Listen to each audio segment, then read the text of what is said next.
أتى أمر الله فلا تستعجلوه سبحانه وتعالى عما يشركون ينزل الملائكة بالروح من أمره على من يشاء من عباده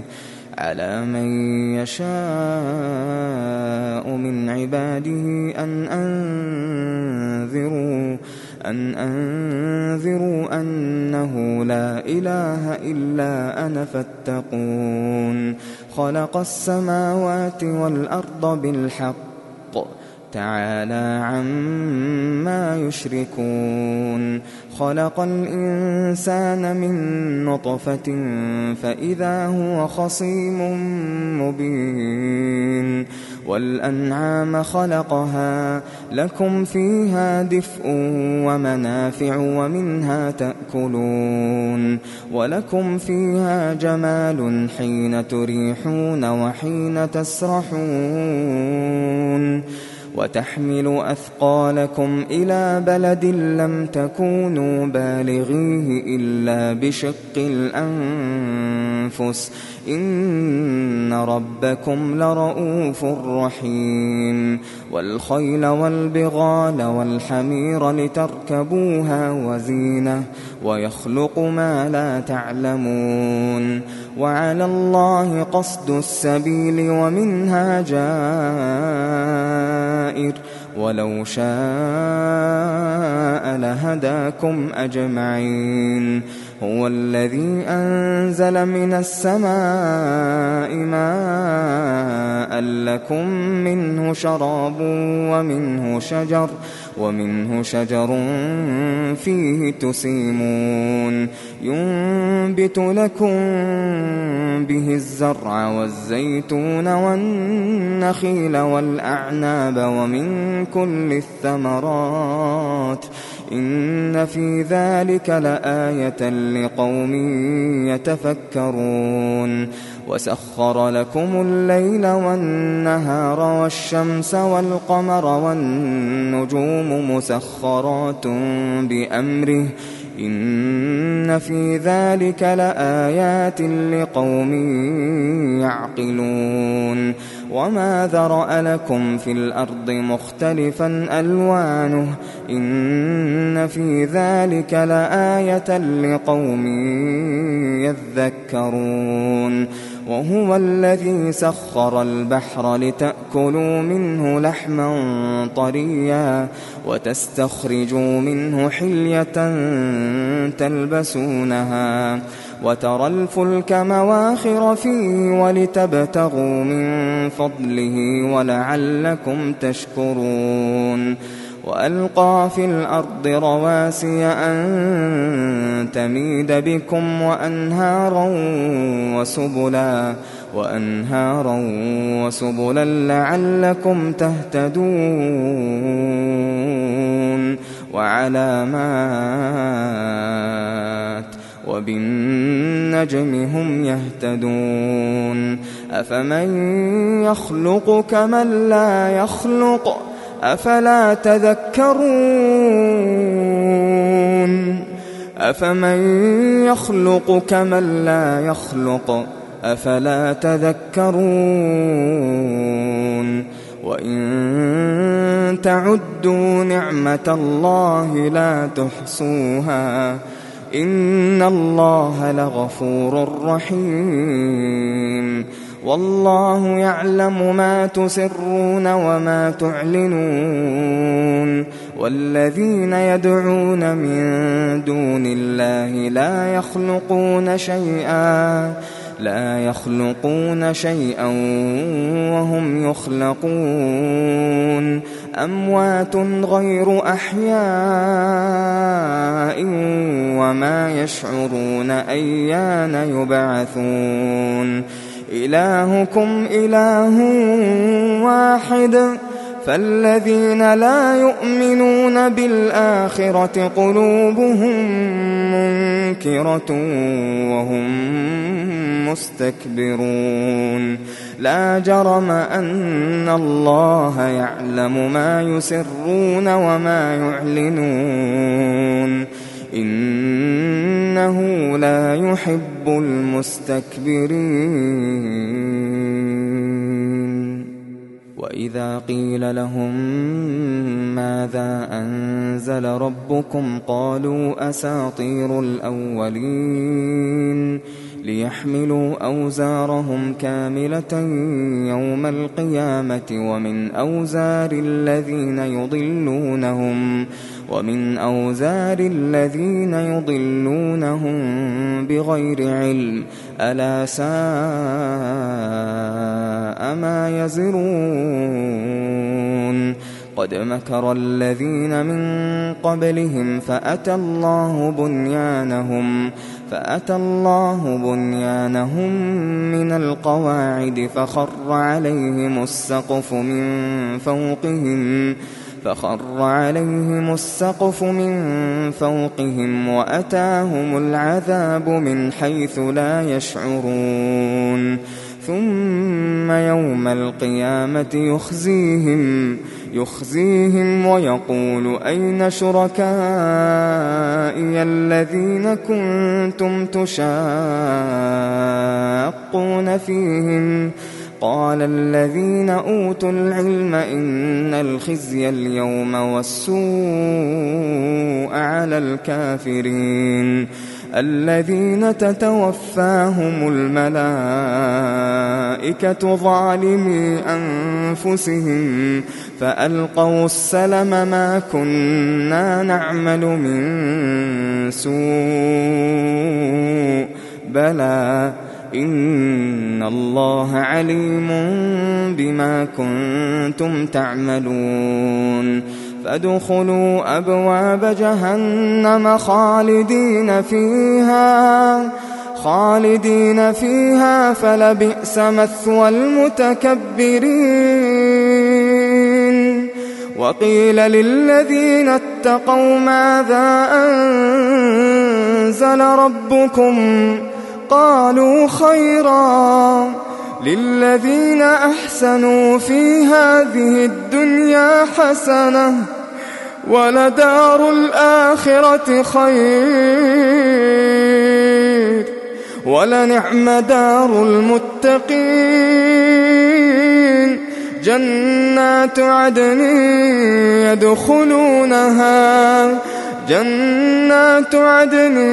يدخلونها تجري من تحتها الأنهار لهم فيها ما يشاءون كذلك يجزي الله المتقين الذين تتوفاهم الملائكة طيبين يقولون سلام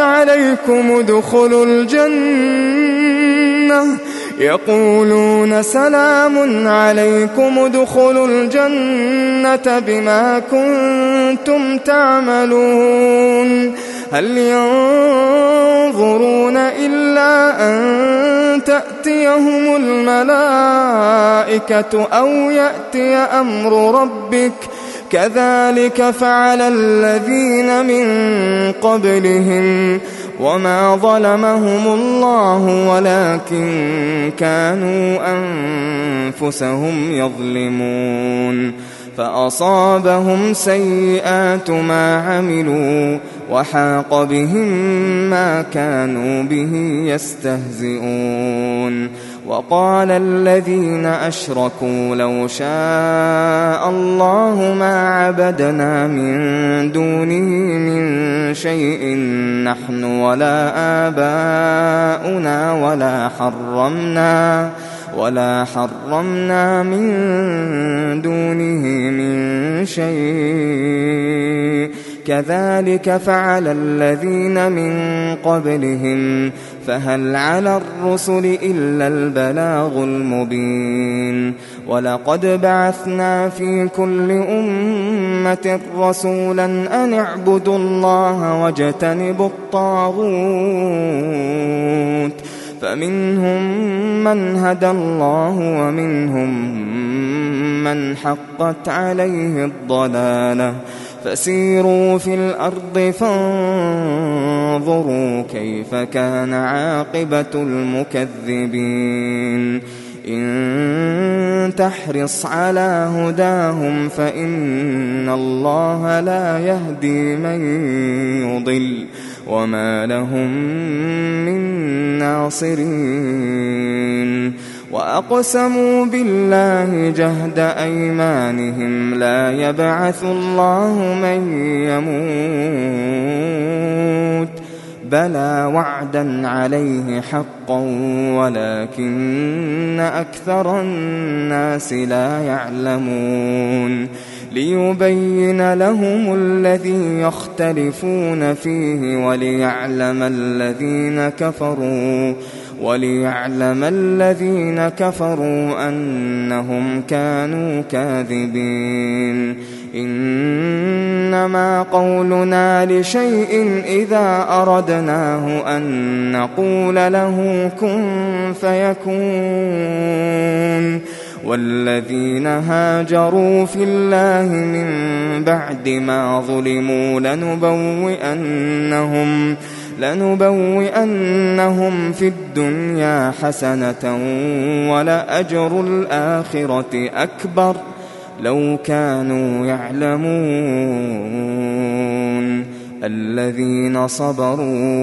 الذين صبروا وعلى ربهم يتوكلون وما أرسلنا من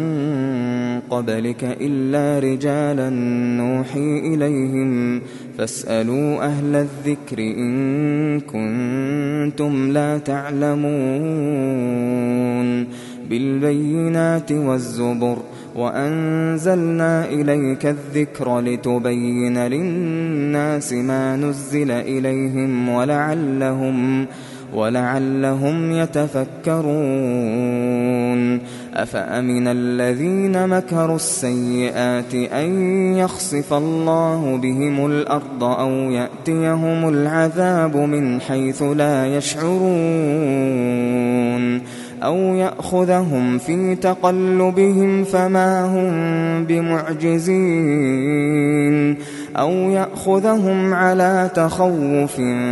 فإن ربكم لرؤوف رحيم أولم يروا إلى ما خلق الله من شيء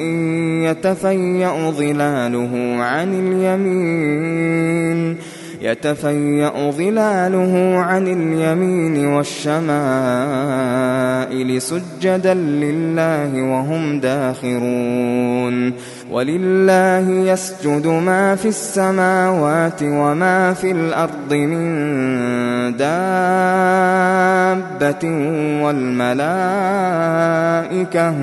والملائكة وهم لا يستكبرون يخافون ربهم من فوقهم ويفعلون ما يؤمرون وقال الله لا تتخذوا إلهين اثنين إنما هو إله واحد فإياي فارهبون وله ما في السماوات والأرض وله الدين واصبا أفغير الله تتقون وما بكم من نعمة فمن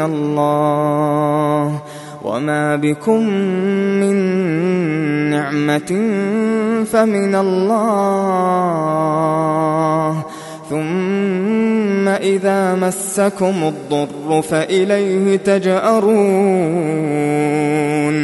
ثم إذا كشف الضر عنكم إذا فريق منكم بربهم يشركون ليكفروا بما آتيناهم فتمتعوا فسوف تعلمون ويجعلون لما لا يعلمون نصيبا مما مما رزقناهم تالله لتسألن عما كنتم تفترون ويجعلون لله البنات سبحانه ولهم ما يشتهون وإذا بشر أحدهم بالأنثى ظل وجهه مسودا وهو كظيم يتوارى من القوم من سوء ما بشر به أيمسكه على هون أم يدسه في التراب ألا ساء ما يحكمون للذين لا يؤمنون بالآخرة مثل السوء ولله المثل الأعلى وهو العزيز الحكيم ولو يؤاخذ الله الناس بظلمهم ما ترك عليها من دابة ولكن يؤخرهم إلى أجل مسمى فإذا جاء أجلهم لا يستأخرون ساعة ولا يستقدمون ويجعلون لله ما يكرهون وتصف ألسنتهم الكذب أن لهم الحسنى لا جرم أن لهم النار وأنهم مفرطون تالله لقد أرسلنا إلى أمم من قبلك فزين لهم الشيطان أعمالهم فهو وليهم اليوم ولهم عذاب أليم وما أنزلنا عليك الكتاب إلا لتبين لهم الذي اختلفوا فيه وهدى ورحمة لقوم يؤمنون والله أنزل من السماء ماء فأحيا به الأرض بعد موتها إن في ذلك لآية لقوم يسمعون وإن لكم في الأنعام لعبرة نسقيكم مما في بطونه من بين فرث ودم لبنا خالصا سائغا للشاربين ومن ثمرات النخيل والأعناب تتخذون منه سكرا ورزقا حسنا إن في ذلك لآية لقوم يعقلون وأوحى ربك إلى النحل أن اتخذي من الجبال بيوتا ومن الشجر ومما يعرشون ثم كلي من كل الثمرات فاسلكي سبل ربك ذللا يخرج من بطونها شراب مختلف ألوانه فيه شفاء للناس إن في ذلك لآية لقوم يتفكرون والله خلقكم ثم يتوفاكم ومنكم من يرد إلى أرذل العمر لكي لا يعلم بعد علم شيئا إن الله عليم قدير والله فضل بعضكم على بعض في الرزق فما الذين فضلوا براد رزقهم على ما ملكت أيمانهم فهم فيه سواء أفبنعمة الله يجحدون والله جعل لكم من أنفسكم أزواجا وجعل لكم من أزواجكم بنين وحفدة ورزقكم من الطيبات أفبالباطل يؤمنون وبنعمة الله هم يكفرون ويعبدون من دون الله ما لا يملك لهم رزقا من السماوات والأرض شيئا ولا يستطيعون فلا تضربوا لله الأمثال إن الله يعلم وأنتم لا تعلمون ضرب الله مثلا عبدا مملوكا لا يقدر على شيء ومن رزقناه منا رزقا حسنا فهو ينفق منه سرا وجهرا هل يستوون الحمد لله بل أكثرهم لا يعلمون وضرب الله مثلا الرجلين أحدهما أبكم لا يقدر على شيء وهو كل على مولاه أينما يوجهه لا يأت بخير هل يستوي هو ومن يأمر بالعدل وهو على صراط مستقيم ولله غيب السماوات والأرض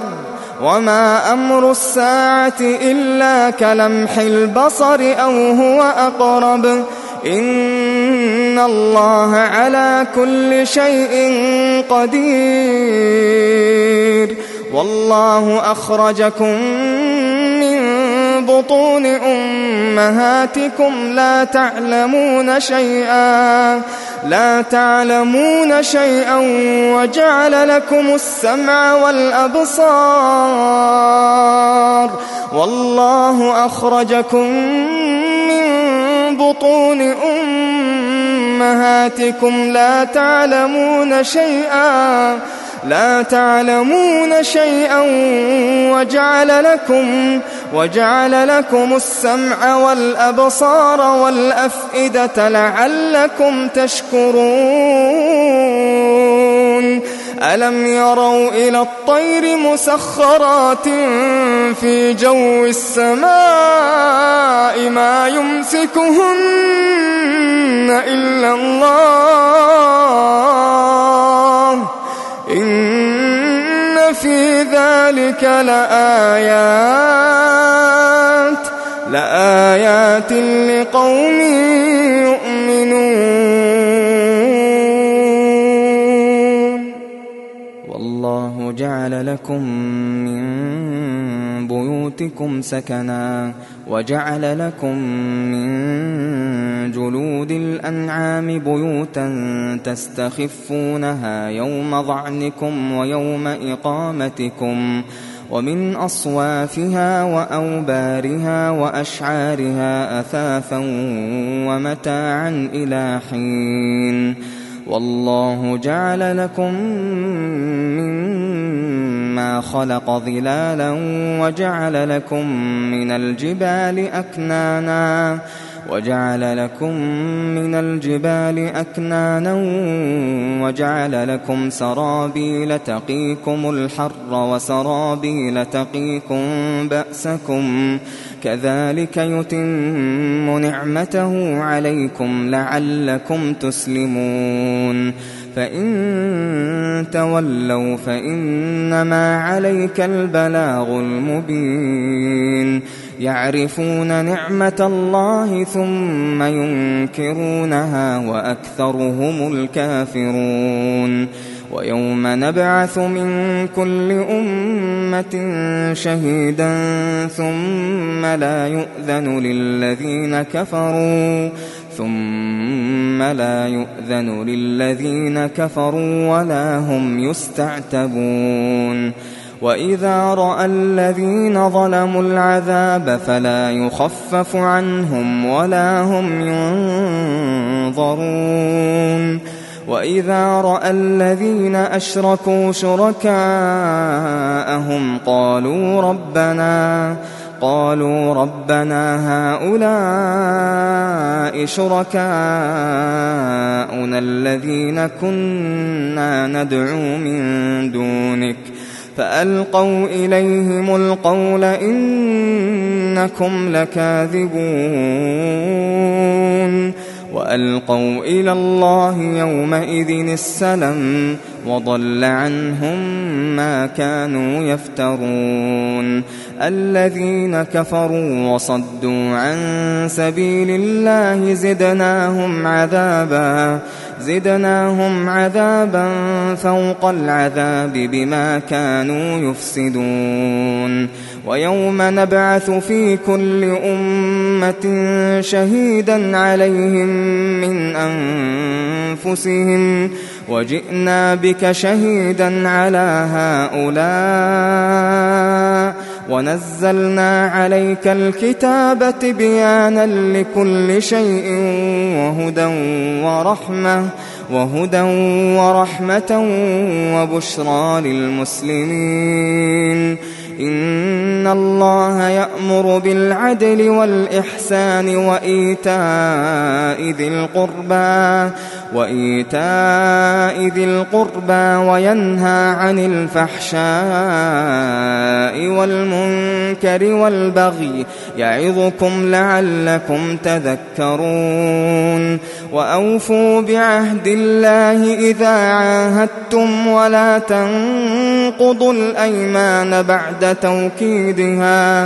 ولا تنقضوا الأيمان بعد توكيدها وقد جعلتم الله عليكم كفيلا إن الله يعلم ما تفعلون ولا تكونوا كالتي نقضت غزلها من بعد قوة أنكاثا تتخذون أيمانكم دخلا بينكم أن تكون أمة هي أربى من أمة إنما يبلوكم الله به وليبينن لكم يوم القيامة ما كنتم فيه تختلفون ولو شاء الله لجعلكم أمة واحدة ولكن يضل من يشاء ويهدي من يشاء ولتسألن عما كنتم تعملون ولا تتخذوا أيمانكم دخلا بينكم فتزل قدم بعد ثبوتها وتذوقوا السوء بما صددتم عن سبيل الله ولكم عذاب عظيم ولا تشتروا بعهد الله ثمنا قليلا إنما عند الله هو خير لكم إن كنتم تعلمون ما عندكم ينفد وما عند الله باق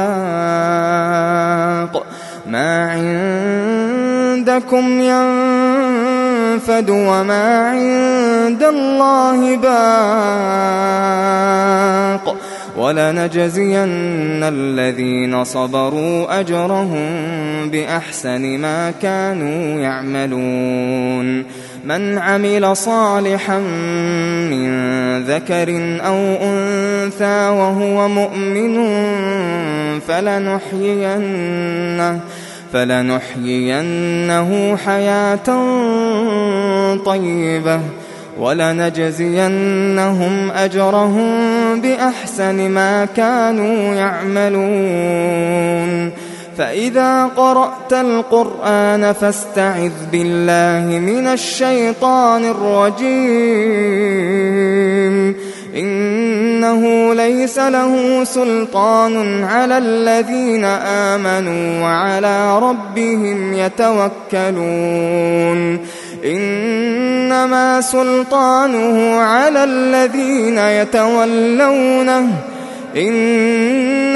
سلطانه على الذين يتولونه والذين هم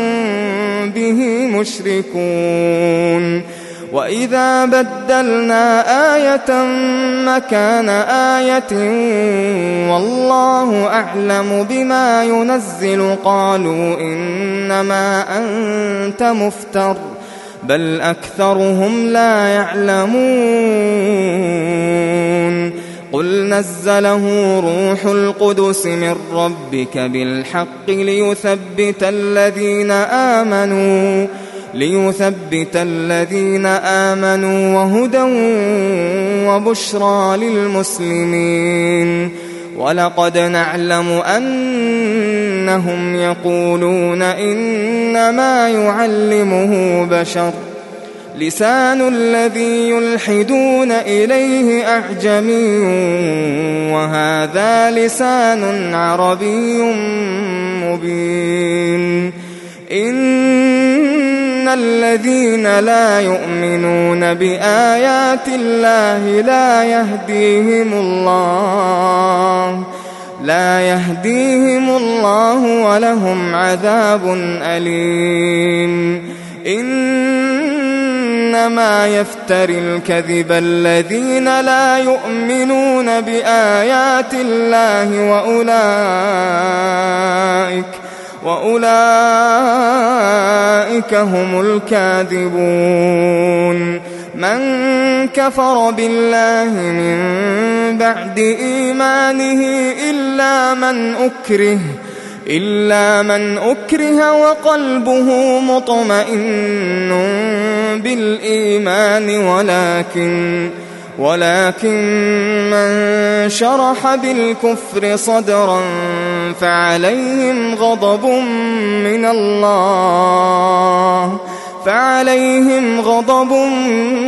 من الله ولهم عذاب عظيم ذلك بأنه مستحب الحياة الدنيا على الآخرة وأن الله لا يهدي القوم الكافرين أولئك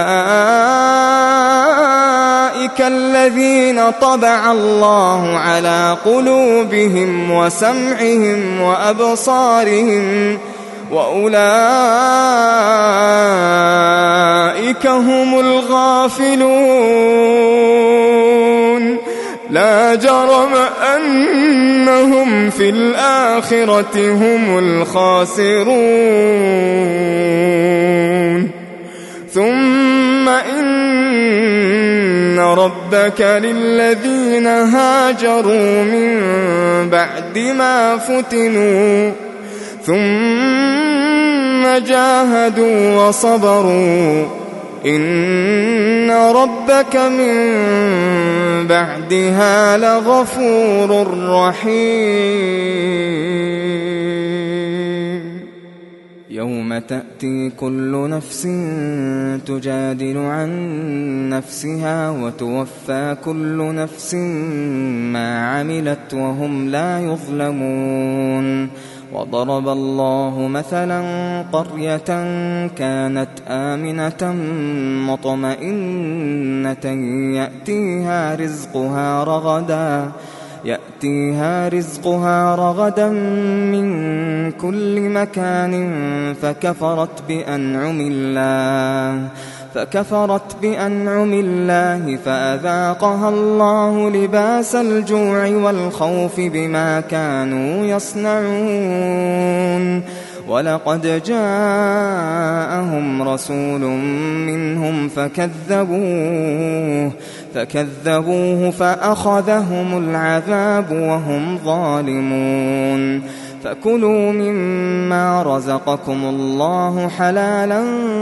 طيبا واشكروا نعمة الله إن كنتم إياه تعبدون إنما حرم عليكم الميتة والدم ولحم الخنزير وما أهل لغير الله به فمن اضطر غير باغ ولا عاد فإن الله غفور رحيم ولا تقولوا لما تصف ألسنتكم الكذب هذا حلال وهذا حرام لتفتروا على الله الكذب إن الذين يفترون على الله الكذب لا يفلحون متاع قليل ولهم عذاب أليم وعلى الذين هادوا حرمنا ما قصصنا عليك من قبل وما ظلمناهم ولكن كانوا أنفسهم يظلمون ثم إن ربك للذين عملوا السوء بجهالة ثم تابوا من بعد ذلك وأصلحوا إن ربك من بعدها لغفور رحيم إن إبراهيم كان أمة قانتا لله حنيفا ولم يك من المشركين شاكرا لأنعمه اجتباه وهداه إلى صراط مستقيم وآتيناه في الدنيا حسنة وإنه في الآخرة لمن الصالحين ثم أوحينا إليك أن اتبع ملة إبراهيم حنيفا وما كان من المشركين إنما جعل السبت على الذين اختلفوا فيه وإن ربك ليحكم بينهم يوم القيامة فيما كانوا فيه يختلفون ادع إلى سبيل ربك بالحكمة والموعظة الحسنة وجادلهم بالتي هي أحسن إن ربك هو أعلم بمن ضل عن سبيله وهو أعلم بالمهتدين وإن عاقبتم فعاقبوا بمثل ما عوقبتم به ولئن صبرتم لهو خير للصابرين واصبر وما صبرك إلا بالله ولا تحزن عليهم ولا تك في ضيق مما يمكرون إن الله مع الذين اتقوا والذين هم محسنون